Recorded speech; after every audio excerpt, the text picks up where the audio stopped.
အားလုံးပဲမင်္ဂလာပါခင်ဗျာကုသမှုတိုင်းကိုထုံးဖြစ်ပါတယ်ဒီနေ့မှာတော့ day 8မှာတော့ကျွန်တော်တို့ဒီ tree note ဆိုတဲ့ difficulty medium level ရှိတဲ့ပုံစံလေးကိုကျွန်တော်ရွေးချယ်ထားရပါလေဒီမှာဆိုရင် table ကတခုတည်းပေးတာ tree ဆိုတဲ့ table အဲ့ table မှာသူက note id နဲ့parents note id ဆိုပြီးတော့column တစ်ခုပေးရတယ်ပေါ့လေဒီထဲမှာဆိုလို့ရှိရင် note တွေကဘာလဲဆိုတော့ဒီ type 3မျိုးတွေတစ်ခုဖြစ်ရမယ် leaf note လား root note လား inner note လားပေါ့ဒီ type 3မျိုးတွေတစ်ခုဖြစ်ရမယ်ကျွန်တော်တို့ကိုလောက်ခိုင်းတာကြတော့ဒီ note တစ်ခုချင်းစီရဲ့ type ကို report လောက်ခိုင်းတာပေါ့လေ result ကကြိုက်တဲ့ order ဖြစ်လို့ရတယ်ဟုတ်ပြီ तू ပေးတာရပေါ့ तू ဒီမှာ example ပေးတာတယ်ဒီမှာပုံလင်းနဲ့လည်းပါတယ်ဆိုတော့မြင်တာပါပေါ့နော်အဲ့တော့အောက်က explanation ကြည့်မယ်ဆိုလို့ရှိရင် note 1က root note ဖြစ်တယ်တဲ့ဘာလို့လဲဆိုတော့ parent note ကလည်းနားဖြစ်ပြီးတော့ child note ကလည်း2နဲ့3ဆိုရယ် child note လည်းရှိနေတော့ဒီမှာ table မှာဆိုလဲသူရဲ့ parents id ကနားဖြစ်နေတယ်ပေါ့လေပုံလင်းမှာကြည့်မယ်ဆိုလဲသူမှာ parents မရှိဘူးchild အနေနဲ့သူ့ရဲ့ W ရှိတယ်အဲ့တော့ကျွန်တော်တို့စဉ်းစားလို့ရတာ root note ဆိုလို့ရှိရင် parents id မရှိဘူး child ရှိတယ်အဲ့တော့note 2ကကျတော့ inner note ဖြစ်တယ်တဲ့ဘာလို့လဲဆိုတော့သူ့မှာ parent note ရှိတယ် child note အနေနဲ့လည်း4 and 5ရှိတယ်အဲ့တော့ဒီမှာ note 2 note 2ကသူ့မှာ parents note ရှိတယ် child note က4 and 5ရှိနေတယ်ပေါ့လေအဲ့တော့ကြောင့် inner note ဖြစ်တယ်အဲ့တော့နောက်တစ်ခုအနေနဲ့က345က leaf note ဖြစ်တယ်ဘာလို့လဲဆိုတော့ parents note ရှိပြီးတော့ child note မရှိဘူး345 parents note ရှိတယ် child note မရှိဘူးအဲ့တော့ကျွန်တော်က note type တွေကိုခွဲမယ်ဆိုလို့ရှိရင်ပထမဆုံး parents parents note root note ဆိုလို့ရှိရင် parents id မရှိရဘူးဒီ inner note ဆိုလို့ရှိရင် parents id ရှိရမယ် child သူ့ရဲ့ child နေလည်းရှိရမယ်ပေါ့လေနောက်တစ်ခုနဲ့ leaf note ဆိုလို့ရှိရင် parent ပဲရှိပြီးတော့ child မရှိဘူးအဲ့ note တွေကိုကျွန်တော်က type ကို report လုပ်ပေးရမှာပါအောက်မှာကျတော့အောက်ကရတယ်ဟို note တစ်ခုပဲရှိရင်တော့သူ့ရဲ့ type ကိုပဲဖော်ပြလိုက်ဆိုပြီးတော့ကျွန်တော်တို့ပြောတာပါလေအဲ့တော့ကျွန်တော်တို့ရေးလိုက်အောင်ဗျရေးလိုက်အောင်ဆိုတော့ကျွန်တော်တို့ဒီမှာ type က3မျိုးလေးတစ်ခုမှတစ်ခုနဲ့စစ်ကာမှာဖြစ်တဲ့အတွက်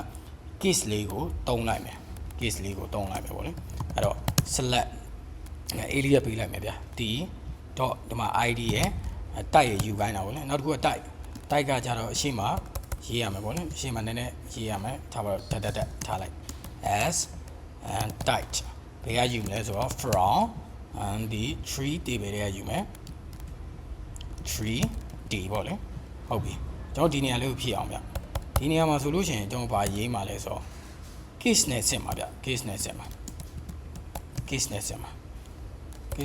တော့ထားပါတုံးခွင်းထဲမှာကျွန်တော်ရေးလိုက်အောင်ဗျ case နဲ့စစ်မယ်ဆိုလို့ရှိရင် case နဲ့စစ်ရင်သူက1မှာ UNDI ကို condition ပါမယ်အဲ့ condition ရဲ့နောက်မှာ result ဆိုတာပါဟုတ်ပြီဒီ condition ဖြစ်ရင်ဒီ result ဆိုရပုံစံပေါ့လေ case အဲ့တော့ပထမဆုံးအနေနဲ့ကျွန်တော်စစ်ကောင်မှာ root အတွက် condition စစ်ပေးရမယ်နောက်တစ်ခုက inner ဒီမှာ inner ဆိုရ condition အတွက်စစ်ပေးရမယ်အဲ့ condition နှစ်ခုလုံးမဟုတ်ဘူးဆိုလို့ရှိရင်ပေးကြတာ leave ဖြစ်မယ် point ဒီ case ကိုကျွန်တော် add လုပ်လိုက်မယ်ဟုတ်ပြီပထမဆုံး condition နဲ့ parents ကတေးကြတစ်ခုက t.p id is now root note ဆိုလို့ရှိရင် parent id နားဖြစ်နေတေးကြတာက root note ပဲ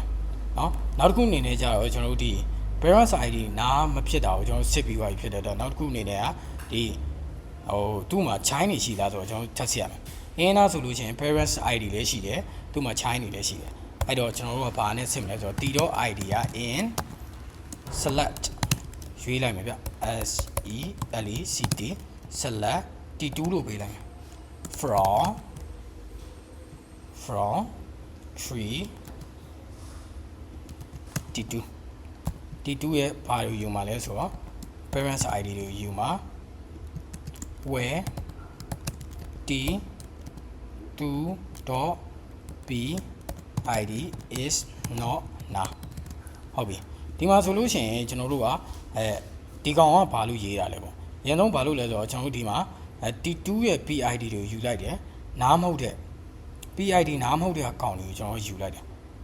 pid နားမဟုတ်တဲ့ကောင်ပထမဆုံးအနေနဲ့ကျွန်တော် record တစ်ခုဝယ်လာပြီဆိုလို့ရှိရင် parent id နားဖြစ်နေလို့ဆိုလို့ရှိရင်သူက root condition နဲ့ညီသွားမှာညီသွားပြီးတော့ဒီ condition မှာလာမိသွားပြီးတော့သူက root note ဖြစ်သွားမှာပေါ့လေအဲ့လိုမှမဟုတ်ဘူးဆိုရင်နောက်ထပ် condition တစ်ခုကိုသွားစစ်တယ် data တစ်ခုကတော့နောက်ထပ် condition ကိုလာလို့ရှိရင်သူက root note မဟုတ်တော့ဘူး root note မဟုတ်တဲ့သူ့မှာ parents id ကရှိနေတယ် parents id ရှိနေတယ် အဲ့တော့သူ့မှာ chain ရှိမရှိပဲကျွန်တော်တို့စစ်ကမှာအဲ့တော့ကြောင့်မို့ကျွန်တော်ကဒီနောက် sub query ကနေပြီးတော့ဒီ parents ID တွေယူလိုက်တယ်အဲ့ဒီမှာအခုလက်ရှိကြားရောက်နေတဲ့ ID ကပါနေလားပါနေရဆိုလို့ရှိရင်သိကြတာသူ့မှာ chain တွေရှိနေပြီအဲ့တော့ chain ရှိတဲ့အတွက် inner ဖြစ်တယ်အဲ့တော့နောက်ဆုံးတစ်ခုအနေနဲ့က chain လည်းမရှိဘူးဆိုရင်တော့ leaf node ဖြစ်တယ်ဆိုပြီးတော့ကျွန်တော်ဒီရွေချက်နဲ့ဒီ query လေးရေးခဲ့တာဖြစ်တယ်ပေါ့လေအဲ့တော့ကျွန်တော် run လိုက်မယ်ဗျာ okay ဟို task ကတော့ first page ဝိုင်းပေါ့လေဒါဆိုကျွန်တော် submit မယ် okay submit လို့ရှင်လဲကျွန်တော်ဒါ အောင်မြင်စွာနဲ့เนาะ submit နိုင်သွားပြီပေါ့လေအဲ့တော့ကျွန်တော်တို့ဒီ day 8ချက်ပုံစံလေးလည်းပြီးဆုံးသွားပြီဖြစ်ပါတယ်